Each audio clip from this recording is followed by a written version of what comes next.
সেই নাকা ষষ্ঠী মামনি।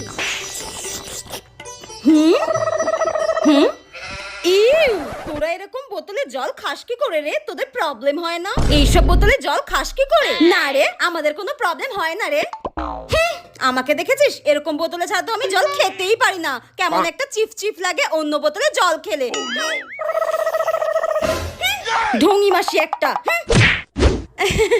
হ্যাঁ, ওয়াও লিসা, তোর ব্যাগটা কি সুন্দর রে।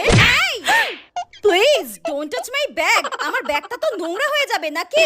আর আমার ব্যাগে হাত দেওয়ার সাহস কোথা থেকে পেলি? এই ব্যাগটা আমাকে আমার বাবা লন্ডন থেকে এনে দিয়েছে। এইসব আদিপাতি দোকানের নয়, ওকে? তোদের মতো এইসব ফুটপাত থেকে আমরা কিনি না। এস, আমার ব্যাগটাই নোংরা করে দিল একদম। তোদের পাশে আমার বসাটাই ভুল হয়েছে, জানিস তো? তোরা অন্য কোথাও বসতে পারিস না, আমার পাশে তোদেরকে বসতে হয়। আমি অন্য কোথাও গিয়ে বসছি। যত সব। বাবা, আর কত নাটক দেখবো? এই মালটাকে স্কুলে অ্যাডমিশন